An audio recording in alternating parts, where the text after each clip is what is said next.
I'll throw a very obvious one out there. From Harry Potter, you got Draco Malfoy in the early books. He's like the one-dimensional version because we don't find out a lot about him much later. He doesn't really have a deep motivation for disliking Harry in the beginning. So, and again, we know that's planned and it's meant to be that way, but in the early books, that's a textbook definition of a bad rival, a one-dimensional bully type character. So why do you say that though? Why do you say he's one-dimensional? Because are you just sticking to the one book or the whole series where he was a bully that developed? I'm going to get to the other one because he's also in my list of good examples. But we're just starting. Hold on, I can explain. I get where he's coming from. Yeah, I'm just going by the early books, just definition textbook. The bully character, so someone else like in a Karate Kid, something like that, where he's just he's aggressive, cruel for no reason. He's only just doing what his sensei's telling him to do. He doesn't have his own reason for disliking the main character.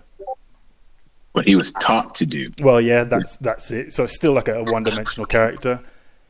So I don't know if you have any other obvious ones that I'm missing here for bad examples. No, I was going to go with Karate Kid myself. I was struggling with this prompt because if it's a good bully, that someone that you remember, they grow. So it's similar to Draco, similar to the Karate Kid. Like, eventually they're going to have more of a story. So go comic book, you got Peter Parker and Eddie Brock who turns into Venom. You got anime Goku, Vegeta. Yeah. So you got Vegeta who's just like this one enemy that is not fully fleshed out. Or you go TV, you got like, I don't know if you guys watch The Bear, but it's like Richie and Charmy. Richie's just a dick for no reason. And then you've got this whole growth afterwards. So I don't know, like the one-dimensional guys, they usually get more story, which makes them stick around, which I can't think of someone that stayed there because they're just not rememberable. I was going to say Richie was not an asshole for no reason. I disagree with that statement. Well, he is definitely an asshole, though. Well, but if you go with just the first episode, kind of like the first book for Draco, you're right. It's just being a dick to be a dick. And then you find out more about why he is the way he is. I still disagree with that. I think that was a Chicago kind of vibe. That's their family. They're Italian. They're very, they're how do I put this? They're just blunt. They're in your face. This dude came outside when Carmi was getting his ass about to get stomped. He came out with a pistol and just bah. That is not normal, bro. That's some. Hey, I live on the South Side. Y'all come over here, you might get caught. That's different, bro. We need to go back and rewatch that first episode because everything Carmi was trying to do to get that place working, he was in the way.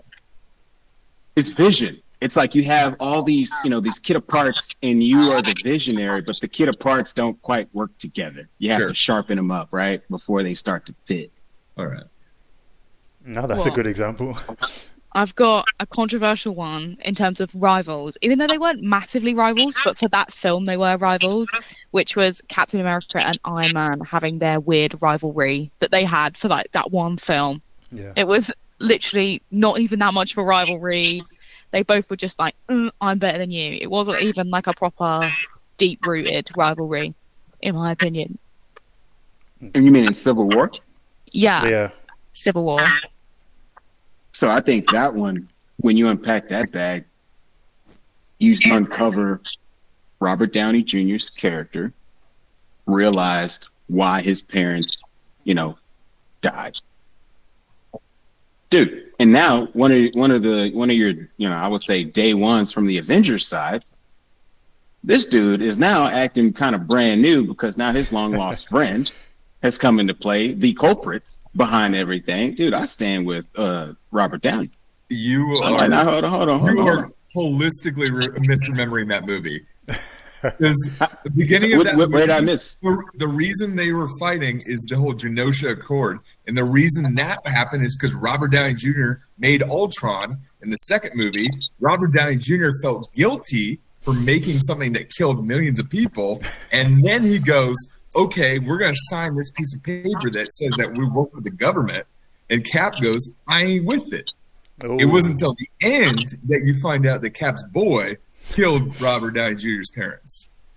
to be clear, when they fought out in the a Russian whatever, That's the end. did I? They Well, fought ask in it. the airport. That's the question. Did Robert Downey? So that was the end, and he knew what happened at that point, which led to the physical altercation between friends. Is that? You don't think is that what the you're No, saying? no, no. The But the physical ori- altercation were way before that. The origin of Come the on, man. rivalry Reese knows. of it being literally, oh, I fucked up. Let's just go to the government and they'll patch a hole for us. And he was a bit like, no, take your consequences. Like, you messed up.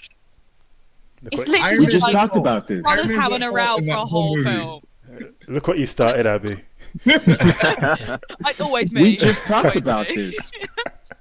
We literally just talked about this topic about one, the consequences, two, superheroes having this blank check for all the catastrophe that they cause and who pays for that. We literally just talked about that. Yeah. But I do want to get to the point that I was trying to make, and I don't disagree with what led to all these things. It was building up. It's never one thing.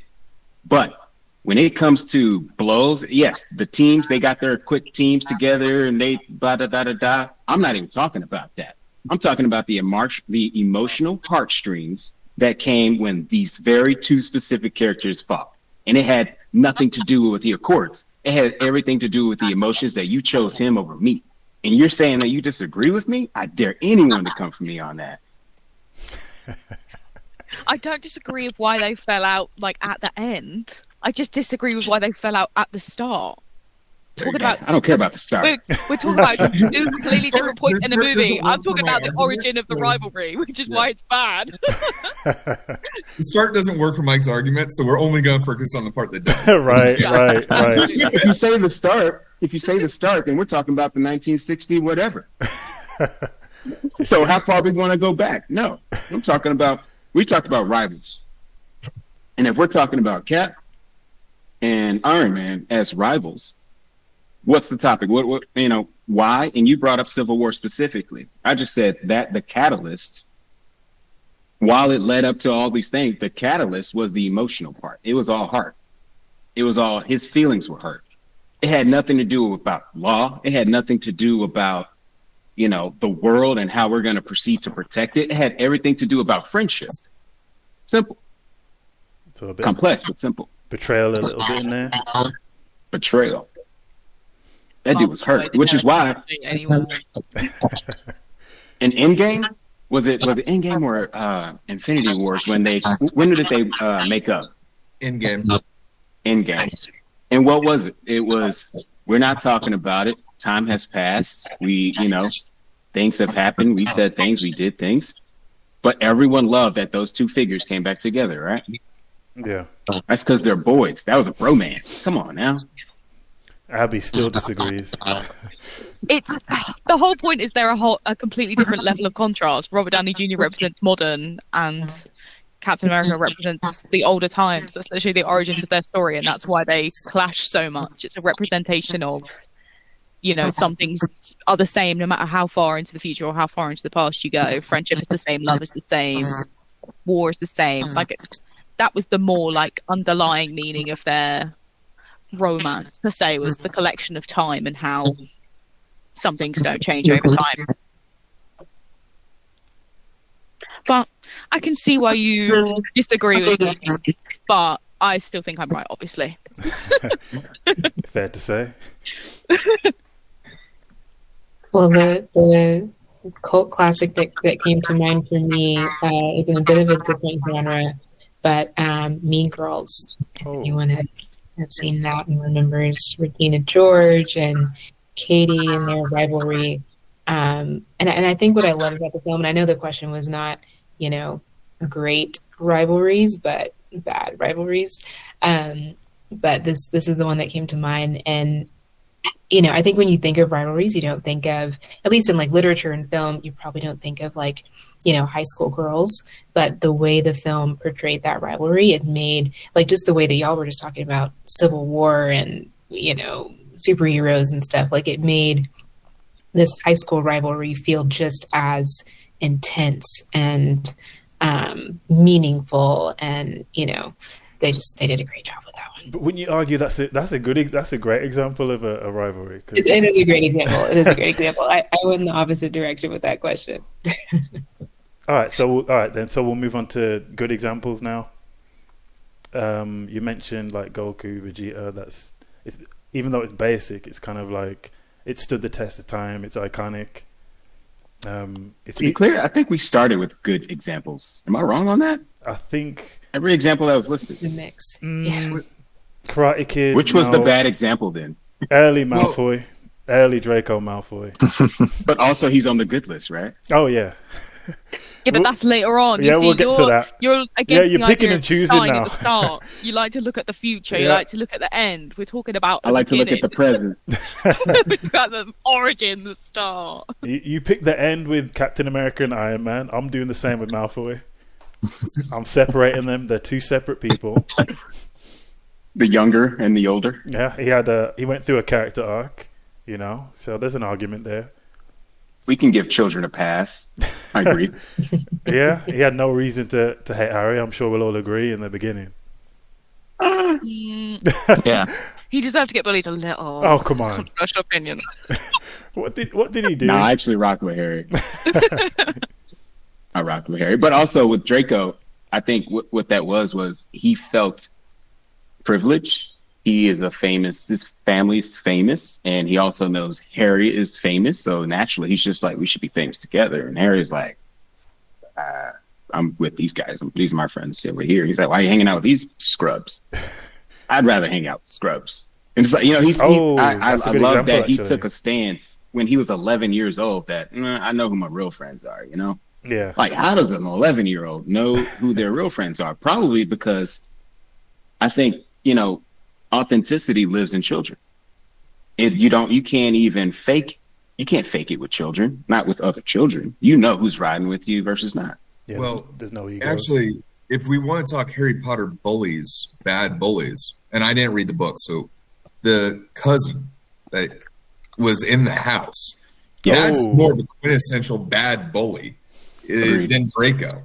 Because, like, that kid probably made Harry realized that Draco was bad because he probably saw some of that power dynamic, saw that controllingness.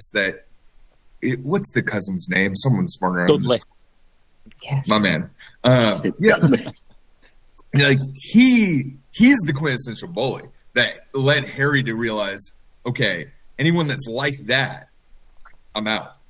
I'll talk to the other two kids. They're more genuine. But some would argue his cousin had his reasons, families, they get into it. And that's, I think, all good rivalries or bullies, if they stand the test of time, they will have character growth. Right. Like Dudley, first episode, you're like, this kid sucks. You know what? You're right. You proved the point because no one remembered his name. Yeah, exactly. I'm the problem. Well, with Dudley, no, sorry, go ahead. No, please, Lewis, go. I was just going to say that Dudley, talking about redemption arc, Dudley does have a minor redemption arc towards, I think it was the seventh book, where eventually that Harry finds out the reasons why that the Dursleys weren't that fond of him, why they didn't really want him, why, more so because they didn't trust the magic side of his family.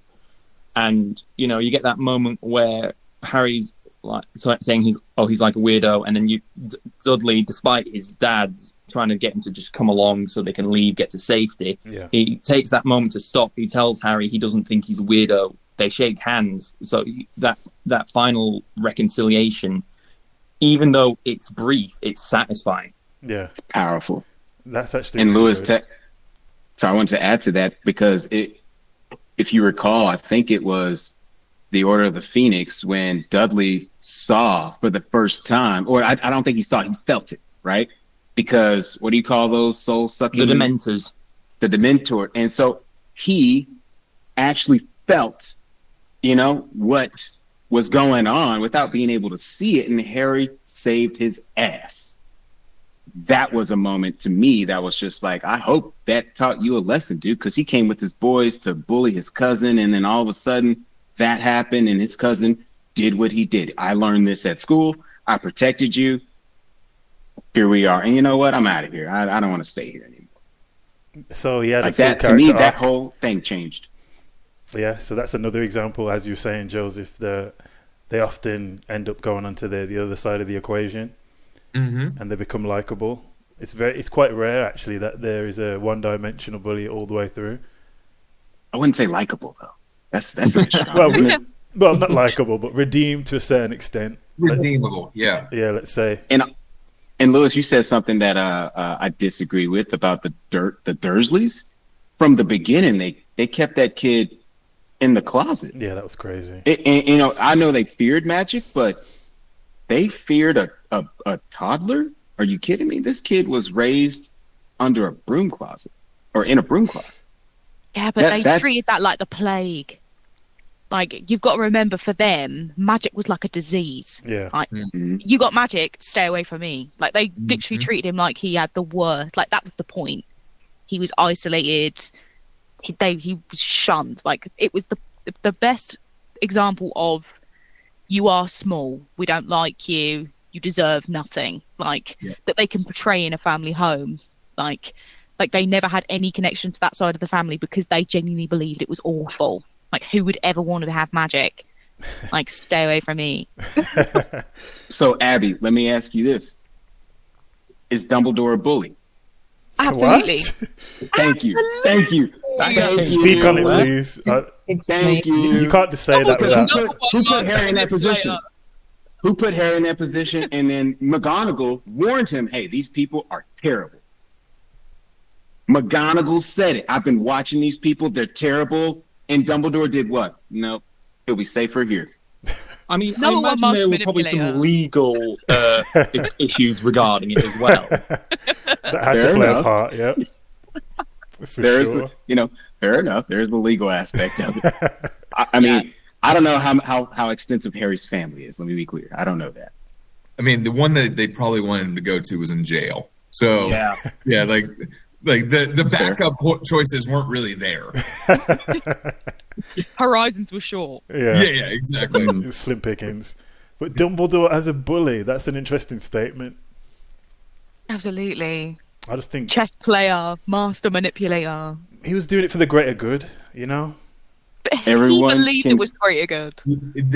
Man, if we're going back to like the question of like rivals versus villains, I think that is where, depending on who you talk to and what perspective you're looking at, Right. you could say Dumbledore's the biggest villain of that movie. It's just like, it's just depending on how you look at this. He is, to Abby's point, master manipulator. Greater good to who? Who's greater good? And that's like the question. But that's what makes villains so interesting and gives them a lot of chance to have such great stories, because it's their perspective of what they think the greater good is. Right. And I'm going to take over the world because I want this, and that's in everyone's interest. And that's why the superhero is like, but that's not in your interest. That's not in anyone else's interest but yours. That's why we don't want it. Well, yeah, Abby, you're not to steer to that question, but when my response to the villains versus rivals was just motivation. If your motivation in time. So if your motivation is like to be combative to the main character, or if you're trying to be competitive, that's more of a rival. Like you're trying to win against this person. But if you have like an end goal that you're holistically focused on that is perceived as bad, that's your villain. Like that's where I draw that line. It's what's your motivation and how much time. If you're dedicating your whole life to this one thing, you're probably a villain. Yeah. You're probably doing something wrong. There's levels to it. Yeah. That's fair to say. Go on, what were you going to say? Well, I was just going to say, when you dedicate yourself to something, that's just called obsession. Doesn't necessarily make you a villain. I think the output is what determines if it's a positive or negative thing. I'll put it that way. Because I think villains that's a subjective term. To everyone, you could be a villain. Or to someone, you're a villain. I'll put it that way. And so that's why I say it's the obsession part that could scare you. Because some people's obsession can go the right way. Oh, hey, you cured cancer. Oh my gosh. If you hadn't have been so gung-ho about blah, blah, blah. Or you could go the other way. No, I'm gonna until this festers. And you know what? Now I've turned into a whole different person. I think it's because I would say to that point, it's the costs involved as well with what you're doing. Like, how far are you going for this end goal? Like, are you willing to hurt other people? Like, you're curing cancer, but you're going to need test patients. You're going to need... So it's kind of like that thing of how far are you willing to go? What rules are you like willing to break to get to that goal? Are you going to infringe on anyone else's rights? I think that's the difference. It's moral compass. Carmine, you nailed it for me, because it's like, I think that's where the rival shifts away from the villain. They might start as a villain, but once you present those next steps of, okay, are we going to start testing people? Are we going to start killing people? Are we going, like, a rival might have that character growth of going, nah, this is too much.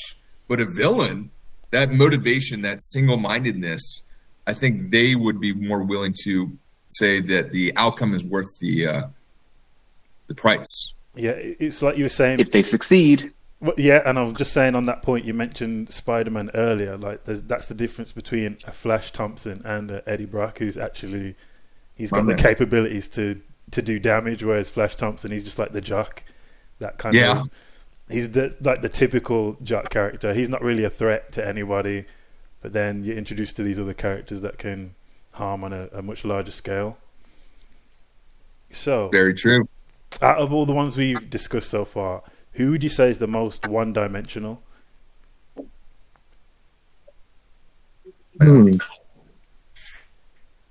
I would say Dudley. Yeah, I agree. I kind of see that, but also I know you only just brought him up. I also think Flash Thompson very one-dimensional as well.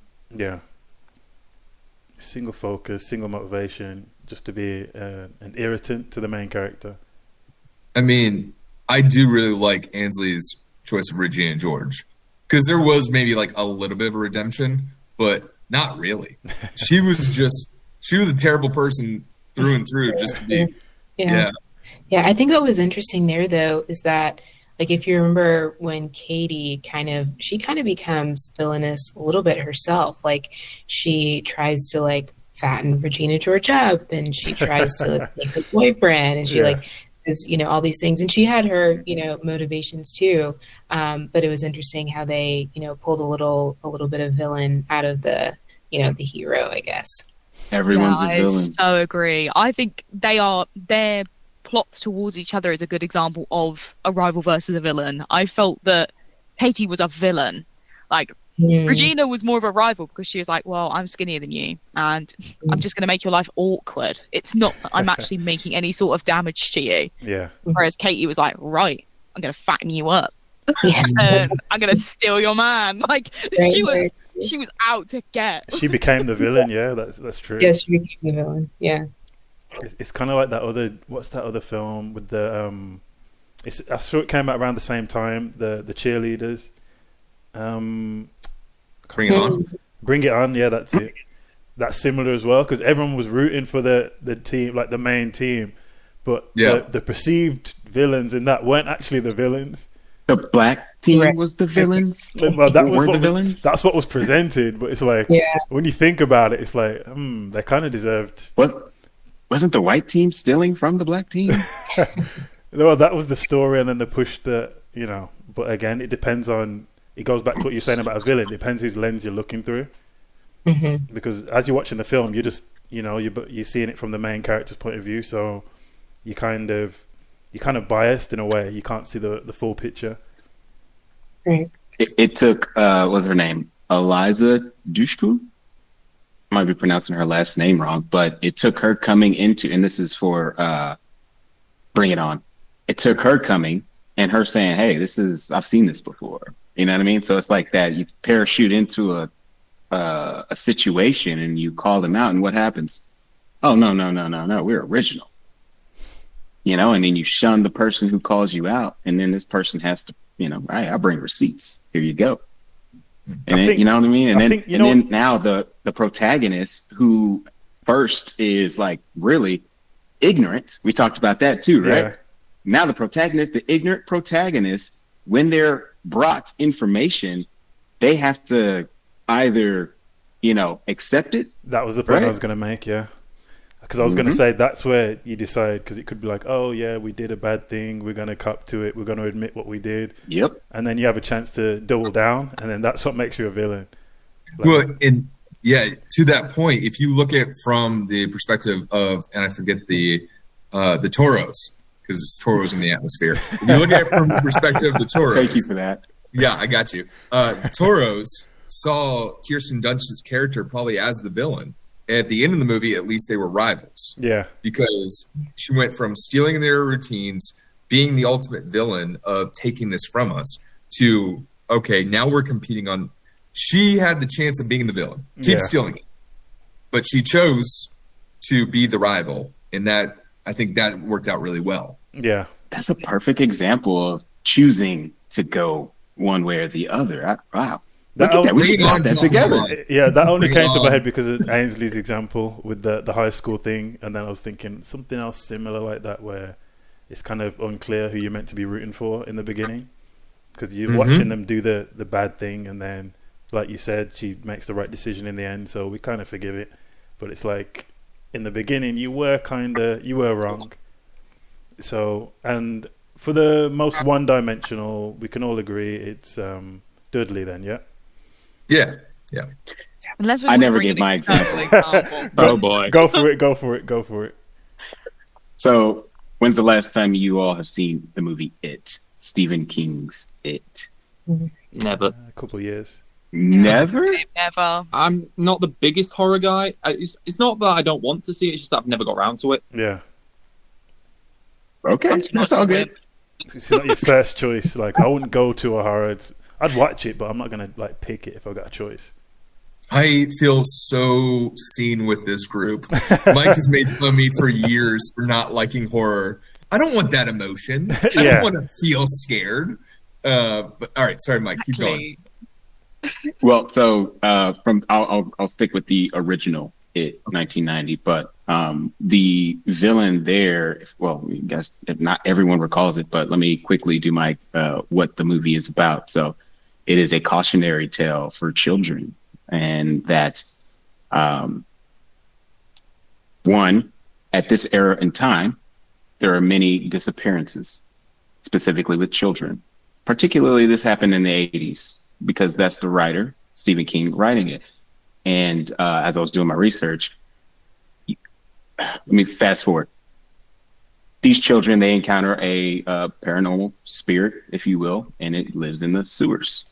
That being said, there are human bullies in the school in which this entity uses, right, to continue to attack the children and continue to consume these children. I say the bullies, the child bullies in It were the most one-dimensional bullies I can ever I can give as an example. I'll put it that way, because all they wanted to do was strike fear into these children's heart while there was already fear happening in this entire town. Children were dying, going missing, and you still had this bully showing up, threatening to kill other kids. And then at the end of it, the demonic presence ended up getting that bully kid to fess up to all the murders and use them as a scapegoat. And so now everyone is just like, oh my gosh, this kid did it. And sure enough, the group of kids that survived, they temporarily put it into the entity that was actually killing. And it happened at the exact same time where this kid just confessed, the bully. And so I see it as one-dimensional because he was used as a plot device too. Yeah. So Mike, tell the story into the future. Sorry, go ahead. Yeah, no, my question here is, you probably can't even name who that kid is. And that's my the point. Well, and that's why my point is one-dimensional bullies, they don't have a name. Yeah, it's true. They don't really have a name. They're just that kid in that high school movie. The catalyst. Yeah. That's a good way to and in this particular them. case, because they did it through time. The kids had to turn into an adult, and so they needed that time gap. And what did they do? They blamed it on one kid who was aged, and now he's in an old folks home when he's only like in his 40s. And then the killing start again. And so he's brought back into the fold again. So I just said one-dimensional bully, but he was used as a plot device twice. Yeah. Yeah. That's pretty bad. It feels like a Disney movie with the evil stepmother.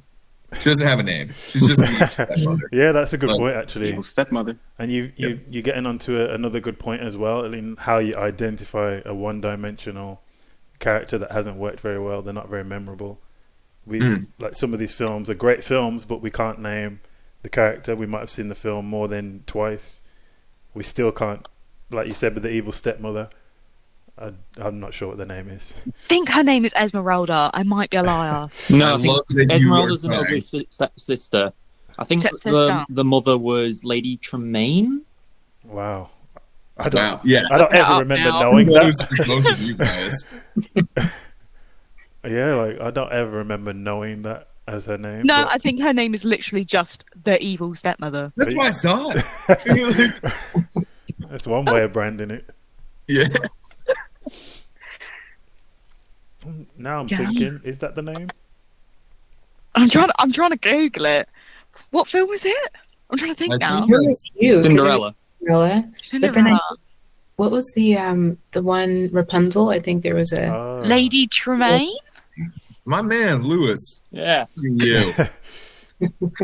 I Yeah, thought we were talking bit of a about the Disney evil, nerd, so the evil guess mother it from comes with the territory. Tangled. And I was like, what? The evil mother from Tangled is iconic. I can't believe you're talking about her.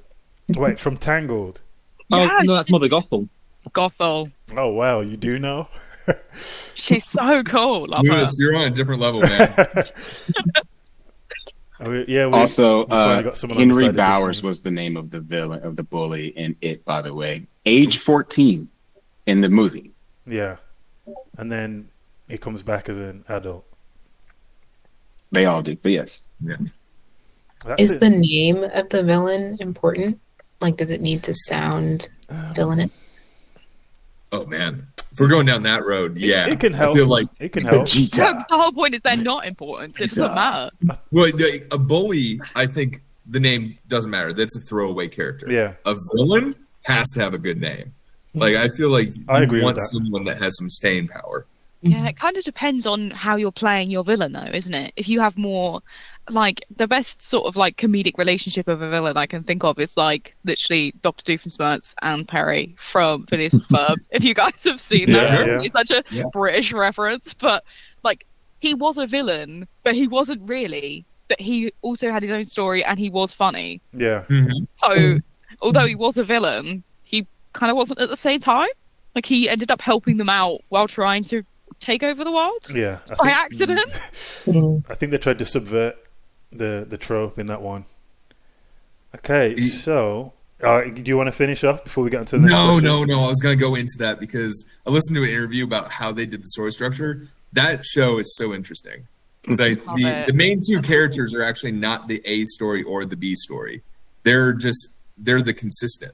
So the real A story is the mom and sister, or Perry and the villain. It's like, oh, that's super interesting. Yeah. The kids, they don't actually matter because they always do whatever they wanted to do. Yeah.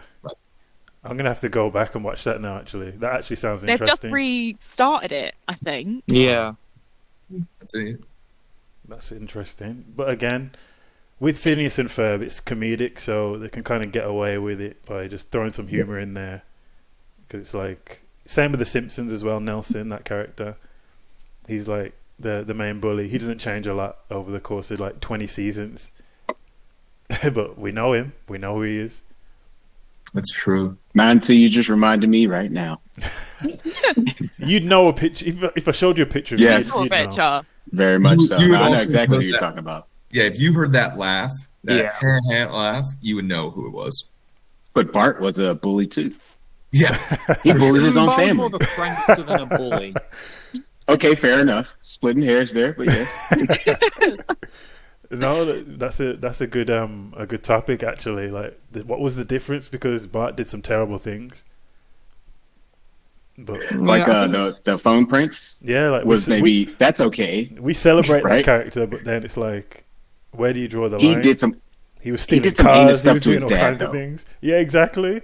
He was tormenting I mean, his he parents. did literally used to beat him, but who am I to say? That kid needed to be beaten. Well, yeah. From what I remember, he just was that way from 2 years old. He was already playing pranks and Beat stuff. people up.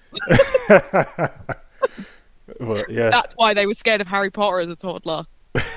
They saw Bart on the telly. They were like, "No, can't have that in our house. and that was We're pre-magic. gonna solve this problem real quick. Chuck them in the cupboard. That'll do." Exactly. All right, so on to the next question. Now we're going to get onto practical tips of how to create that mirror relationship between the main character and their rival. So, who wants to go first with just a single line or anything? We've touched on a few of these things to create that more than one dimension to the villain or the rival in this case. I'll go first because I'm gonna steal Ansley's line anyways. It's the Regina George, Katie thing all over again. You give the character the same opportunity and see how they choose to go one way or the other. In like Batman terms, there's like Prometheus or Batman. Both parents were killed. One was killed by a thug in the streets, so Batman became Batman. Prometheus, his parents were killed by a police officer, so he became a villain. It's like you give the main character the exact same opportunity as the villain and see how they go from there. That's such a good explanation. Anyone else? Ansley gave it to me. He took it to a new level.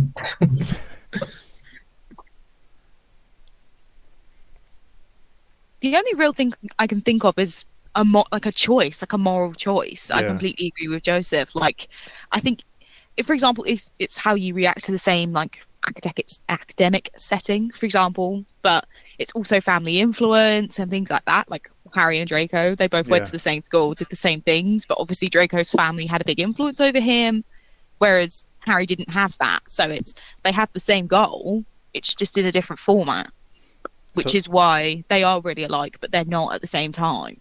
So does that work by removing some of those layers and just having them in the same environment, like office, that kind of thing? Could it work on that level just as well? I think so, because if your setting's the same, doesn't mean your goals are the same, doesn't mean that kind of thing. You still get your own depth, but you have that. So, like, it's like coming from the same hometown. You grew up the same, Yeah. which makes you alike, even though you've done completely different things with your life. Mm-hmm. So on some Kind of level, thing. it's the relatability element that makes it a good rivalry. No, I that's think Always something showing- traumatic. Traumatic situations always work for all these sorts of things that we do on this podcast. true. Very true. For myself, writing rivals, they both have to be successful. That's what makes them rivals, is that they go about it their own way and they're both successful with it. And so when you write it that way, specifically showing the differences between how they approached it, I think it's also a mirror. But it's like a fun mirror, right? It's like, oh, this is kind of weird. It's still me, Yeah. but like now I'm elongated, I'm wide. What is this? But you get out the other side, but now you came out the other door. Right? So I feel like everyone, if I go out the front door and I go left and you go right, we're still going to meet at the other side. You hope. But Yeah. so you celebrate that. You're like, wow, so you mean I can go that way too and potentially get back to the same, destination? Probably not, because it took different skills to go right. And I probably couldn't go left because I don't have those skills that it required to get through those hurdles. Yeah, you just brought up another good analogy as well. That's why in sports, like the top two teams, you'd want to watch that game, even in boxing as well. If they've got a similar record, both undefeated, that kind of thing, it makes a more compelling competition. So I think there's something to that as well with the point you made on both of them being successful to a point. It doesn't always have to be like someone hating on someone else. It could be two equally successful characters. Yeah, I like that one. Any other tips?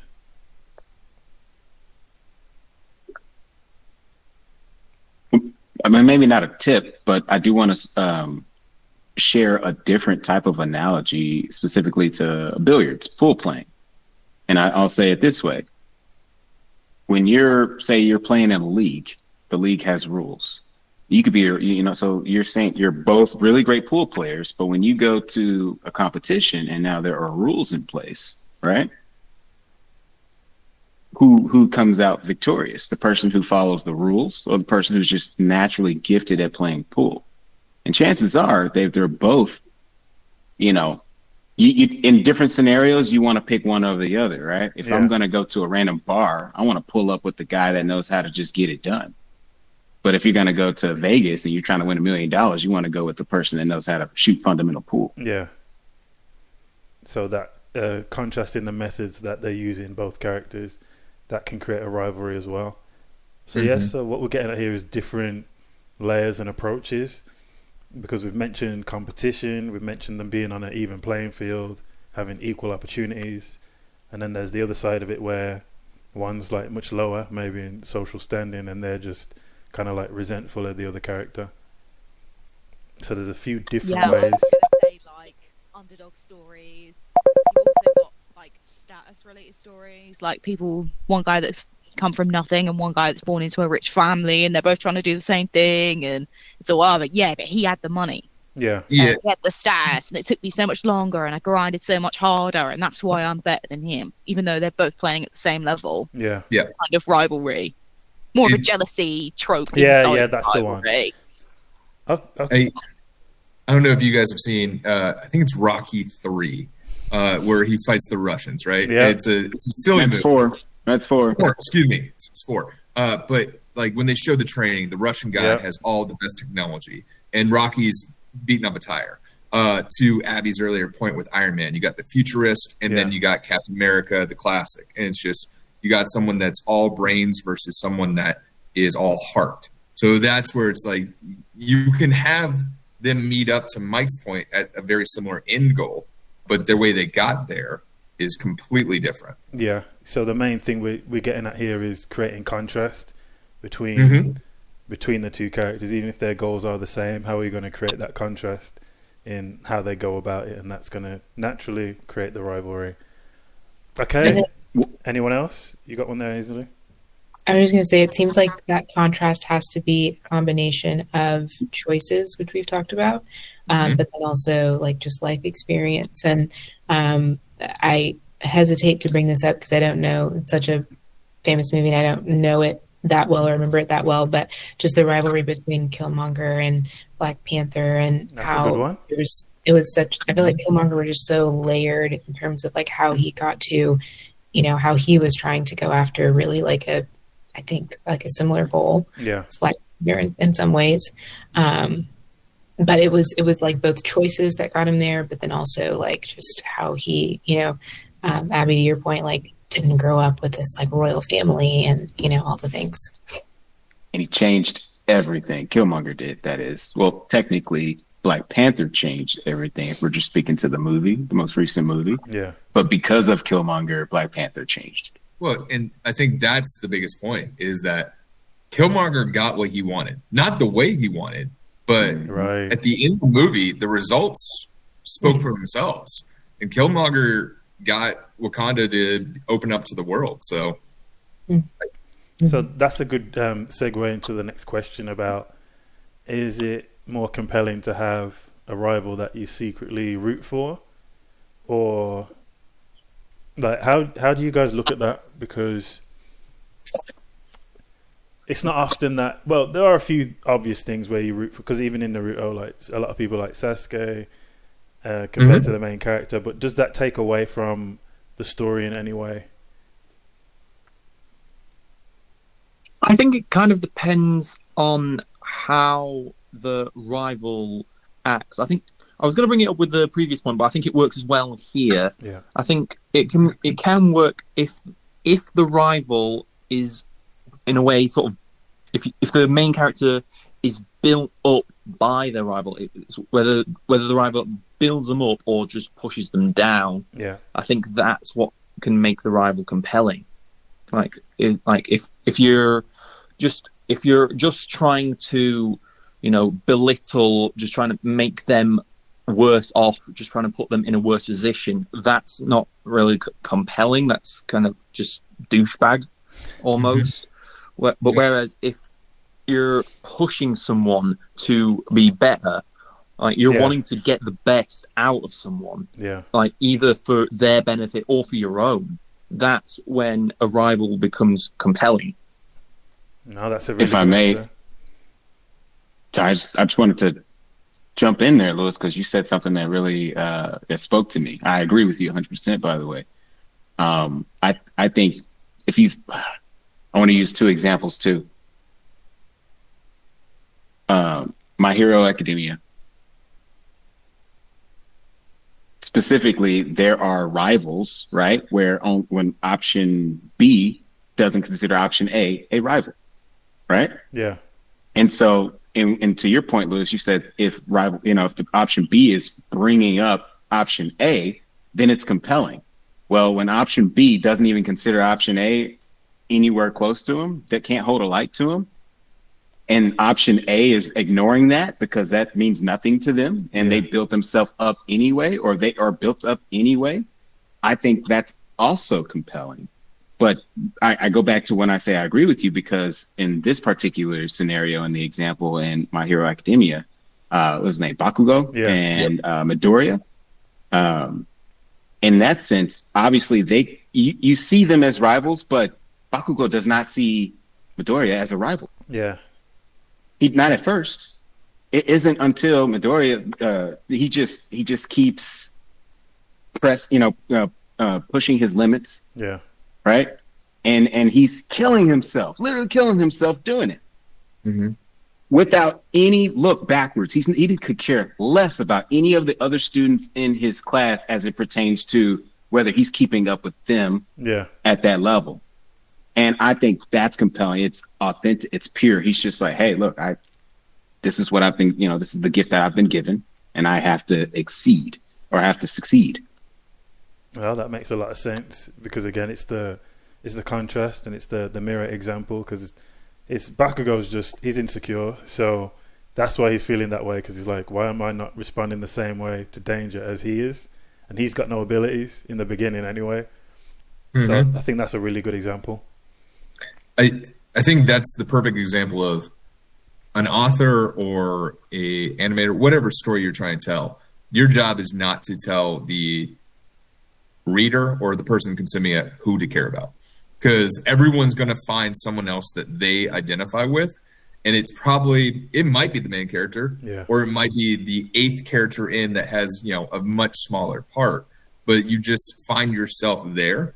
And if you're telling a good story, more than likely you're going to have even more characters that people are going to identify with. If you only have people saying I like the main character or the villain, it's probably a fairly weak story. If you have a well-kept cast of characters, people are going to gravitate away from just number one person, good or bad. No, that's a really good answer, and again, it leads on to my last question, and this is like more of what do you prefer on both sides of it? Do you prefer a redemption arc, or more like I suppose even with Goku and Vegeta, there's some level of redemption there, but they still have that rivalry the whole way through. They never stop being rivals. Do you prefer where they started? Well, yeah, they start, but do you ever like that when they remove that completely from the story and they're just friends, or do you like them to still have some kind of animosity? I don't think Goku and Vegeta are friends. No, I don't think Goku cares. Rivals. Yes. Yeah, like that rivalry goes to the grandkids at a certain point. Like that. I think Trunks thinks he is better than Gotenks. Goten. Sorry, Goten. But I don't think Goten sees himself any better or any. You know what I mean? I don't even think he sees himself as a rival. He doesn't care. Yeah. He's more like a Goku. Great point. Do you think Goku actually sees Vegeta as a rival, or just some dude he hangs out with? He doesn't care. Yeah, someone he can practice with. That's it. Exactly. That's it. Hey, I can spar with you and not kill you because you can keep up. That's it. And in a way, that pisses Vegeta off. Yeah. Yeah, 100%. And then you meet Broly. And that's a different. And then you're problem. like, okay, we're not going to play with Broly too long because he catches up too fast. So let's wait a little bit before we go back to test ourselves against Broly, and then we'll give him a break again. Like, that's a plot device too, by the way. And that's the reason why I brought up that example, because it's the most basic kind of like standard thing. You can almost switch your brain off and understand what's going on.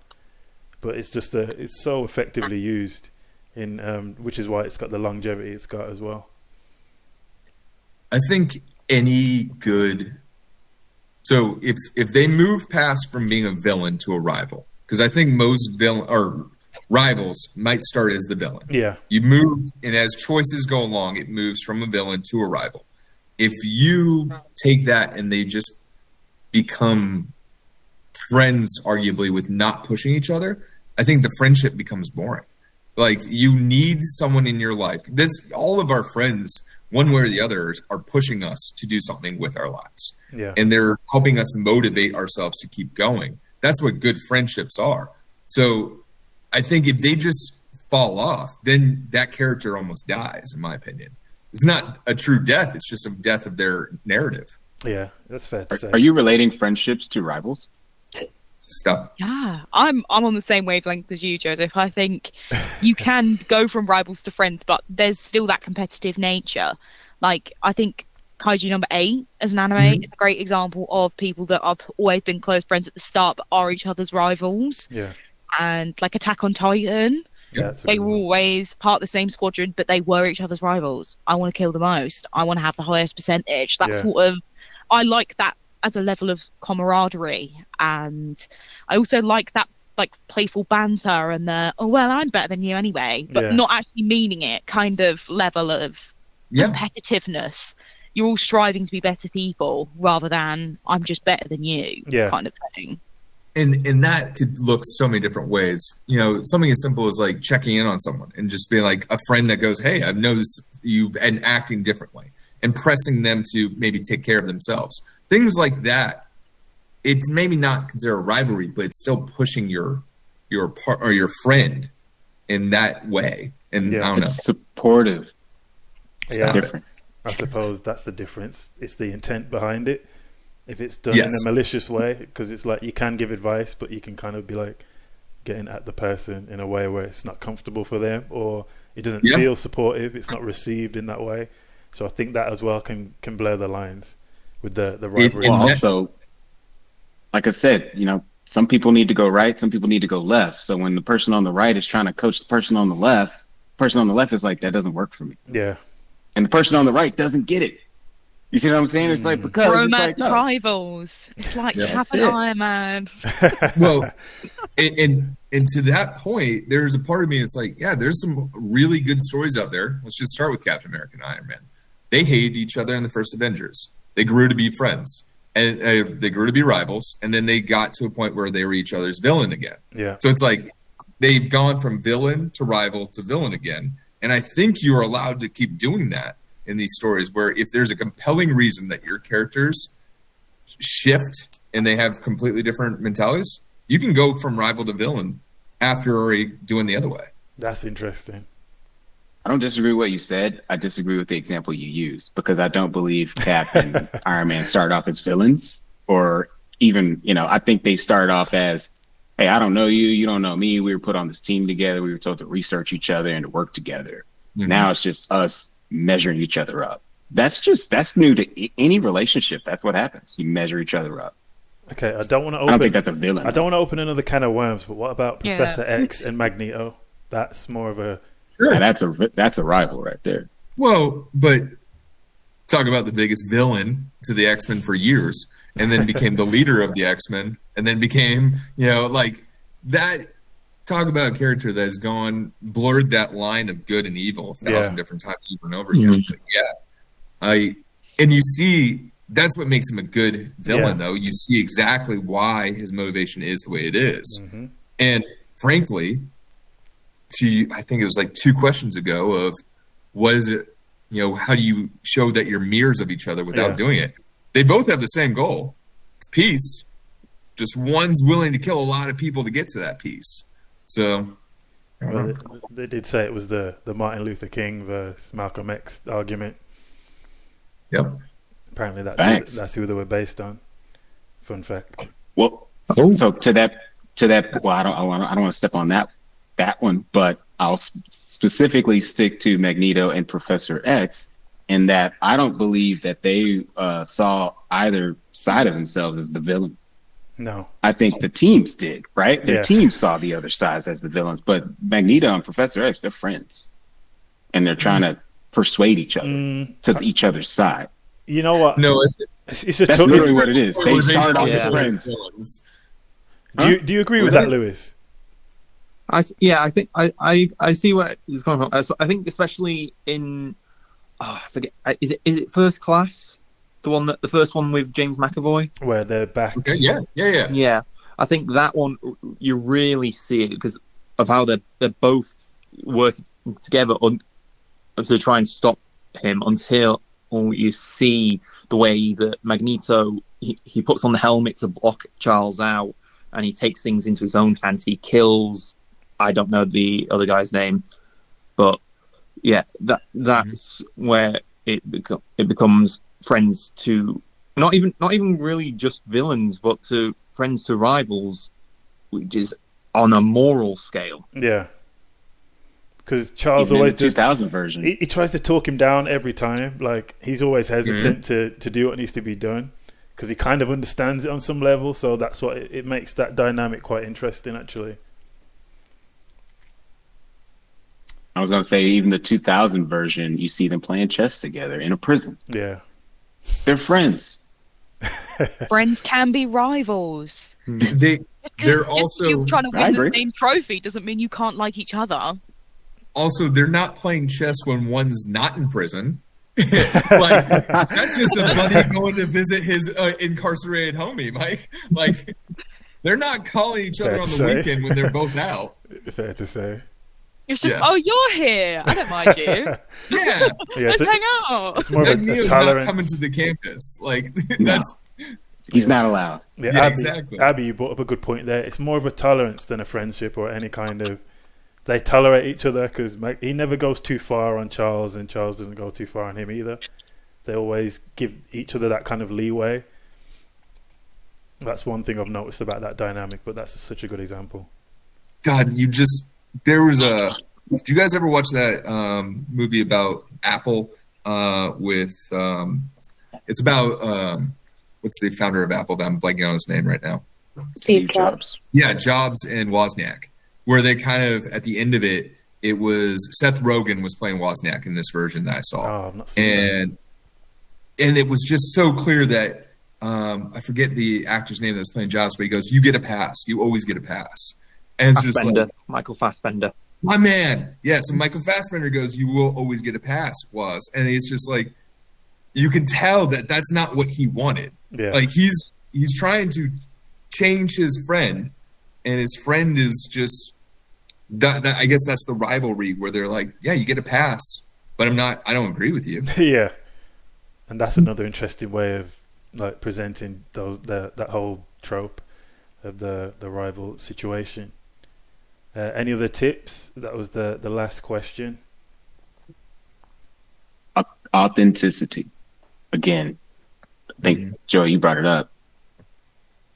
You may want to relate to different characters, whoever brought together. You hope to relate to other characters, but that comes through authenticity. Something that character did, you were drawn to it, right? And now you're on their side, and now you're rooting for one rival over the other, which maybe means that you are someone who would go right or left, right? Yeah. And I think, again, it's just making sure that you stay true to that and knowing that, hey, even though you know there's another direction to go, it might not be in your best interest to go that way.